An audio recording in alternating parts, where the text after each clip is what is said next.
दिल्ली में आज एनडीए की अहम बैठक, आगे की रणनीति होगी तय, साथ ही मंत्रिमंडल के गठन को लेकर होगी चर्चा। एनडीए की बैठक में बिहार के सीएम नीतीश कुमार और टीडीपी प्रमुख चंद्रबाबू नायडू होंगे शामिल। एलजेपीआर के चिराग पासवान भी हिस्सा लेंगे। एनडीए की बैठक में आरएलडी प्रमुख जयंत चौधरी, शिवसेना के एकनाथ शिंदे, एनसीपी के अजित पवार भी शामिल होंगे। जीतन मांझी, पवन कल्याण भी मौजूद रहेंगे।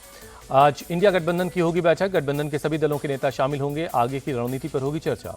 मल्लिकार्जुन खड़गे के घर शाम 6 बजे होगी इंडिया गठबंधन की बैठक। बैठक में राहुल गांधी और प्रियंका गांधी होंगे शामिल। इंडिया गठबंधन की बैठक में टीएमसी से अभिषेक बनर्जी, आरजेडी से तेजस्वी यादव और सपा से अखिलेश यादव होंगे शामिल। डी राजा, सीताराम येचुरी, दीपांकर भट्टाचार्य भी मौजूद रहेंगे। उद्धव ठाकरे ने कहा, इंडिया अलायंस के पीएम के चेहरे पर बैठक में फैसला होगा। टीडीपी और जेडीयू से खुद बातचीत करूंगा। पीएम मोदी के शपथ ग्रहण की तैयारी शुरू। राष्ट्रपति भवन में 5 से 9 जून के बीच हो सकता है शपथ ग्रहण समारोह। 5 से 9 जून तक आम लोगों के लिए बंद रहेगा राष्ट्रपति भवन। शपथ ग्रहण की तैयारियों के लिए बंद किया जाएगा।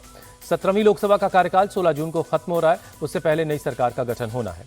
केंद्रीय कैबिनेट को विदाई डिनर देंगी राष्ट्रपति द्रौपदी मुर्मू। राष्ट्रपति भवन में रात 8 बजे होगा डिनर। आज केंद्रीय कैबिनेट की बैठक सुबह 11:30 बजे होगी। पीएम मोदी करेंगे अध्यक्षता। तीसरे कार्यकाल पर होगी चर्चा। देश में तीसरी बार बनेगी एनडीए की सरकार। पीएम मोदी ने पंडित नेहरू के रिकॉर्ड की बराबरी की। तीसरी बार बनेंगे प्रधानमंत्री। एनडीए ने बहुमत से ज्यादा 294 सीटें हासिल की। बीजेपी 240 सीट जीतकर सबसे बड़ी पार्टी बनी। कांग्रेस 99 सीट जीतकर दूसरी सबसे बड़ी पार्टी बनी। कांग्रेस का वोट शेयर 19.67 से बढ़कर 21.19 हुआ। इंडिया अलायंस को उम्मीद से ज्यादा 232 सीटों पर जीत मिली। सपा ने 37, टीएमसी ने 29 और डीएमके ने 22 सीटें हासिल की। एनडीए ने चंद्रबाबू नायडू और नीतीश कुमार बने किंग मेकर। टीडीपी को 16 और जेडीयू को 12 सीटों पर जीत मिली है। महाराष्ट्र में महाविकास अघाड़ी को मिली बड़ी जीत। शिवसेना यूबीटी को 9 और एनसीपी शरद पवार को 8 सीट पर जीत मिली। कांग्रेस ने 13 सीटें जीती हैं। महाराष्ट्र बीजेपी कोर कमेटी की बैठक आज होगी। महाराष्ट्र में चुनाव के खराब परफॉर्मेंस पर होगा मंथन।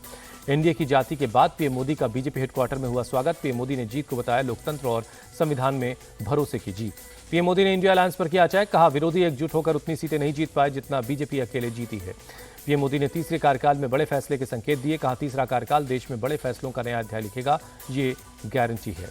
पीएम मोदी ने कार्यकर्ताओं को ज्यादा काम करने का भरोसा दिया। कहा आप 10 घंटे काम करेंगे तो मैं 18 घंटे काम करूंगा। आप 2 कदम चलेंगे तो मैं 4 कदम चलूंगा।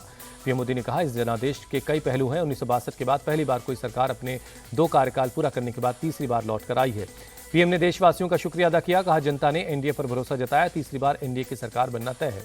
नतीजों के बाद कांग्रेस की पहले कॉन्फ्रेंस मल्लिकार्जुन खड़गे बोले, ये जनता और लोकतंत्र की जीत, बीजेपी को पूर्ण बहुमत नहीं मिला।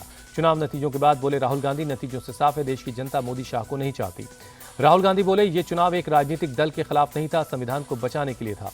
जेडीयू और टीडीपी के साथ मिलकर सरकार बनाने के सवाल पर बोले राहुल गांधी, अलायंस के नेताओं के साथ बाद में बैठक में फैसला होगा। रायबरेली और वायनाड सीट से जीते राहुल गांधी, कहा सोच समझकर एक सीट पर रहने का फैसला लेना है। प्रियंका गांधी ने यूपी की जनता की तारीफ की। कहा लोगों ने विवेक के साथ मतदान किया, मुझे उन पर गर्व है। सीएम ममता बनर्जी ने कहा पीएम ने बहुमत का आंकड़ा पार नहीं किया, इसलिए उन्हें इस्तीफा दे देना चाहिए। ममता बनर्जी ने पीएम मोदी पर साधा निशाना। कहा वो अब सरकार बनाने के लिए सीएम नीतीश और चंद्रबाबू नायडू के आगे झुक रहे हैं। रिजल्ट को लेकर शरद पवार का बयान, इंडिया अलायंस ने उम्मीद से बेहतर प्रदर्शन किया, बीजेपी के लोगों को सबक सिखाया। उद्धव गुट के नेता संजय राउत ने पीएम मोदी से इस्तीफे की मांग की। कहा जनता ने मोदी जी को फेयरवेल दिया है। संजय राउत ने कहा महाराष्ट्र, यूपी और बंगाल ने खेला किया, अब बीजेपी वाले सबको हाथ जोड़ रहे हैं। पीएम मोदी को सैंड आर्टिस्ट सुदर्शन पटनायक ने जीत की बधाई दी। पुरी के समुद्र तट पर बनाई कमल और पीएम मोदी की कलाकृति। जगन मोहन रेड्डी ने हार स्वीकार की, सीएम पद से इस्तीफा दिया, राज्यपाल को सौंपा।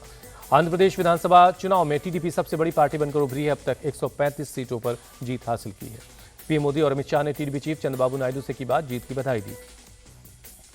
ओडिशा विधानसभा चुनाव में बीजेपी बनी सबसे बड़ी पार्टी। 147 सीटों में से अब तक 78 सीटें जीती। बीजेडी की 51 सीटों पर जीत। दिल्ली के सीएम केजरीवाल की अंतरिम जमानत याचिका पर आज आएगा फैसला। राउज एवेन्यू कोर्ट को आज फैसला देना है। दिल्ली शराब घोटाले के मामले में सीएम केजरीवाल की न्यायिक हिरासत आज खत्म हो रही है। 2 जून के बाद कोर्ट ने 5 जून तक न्यायिक हिरासत में भेजा था। लैंड फॉर जॉब के मामले में आज लालू यादव समेत अन्य के खिलाफ राउज एवेन्यू कोर्ट में सुनवाई है। सीबीआई ने 6 मार्च को दाखिल की है तीसरी सप्लीमेंट्री चार्जशीट। टीम इंडिया आज करेगी T20 वर्ल्ड कप अभियान की शुरुआत। आयरलैंड से होगा मुकाबला। न्यूयॉर्क में रात 8 बजे से होगा मैच।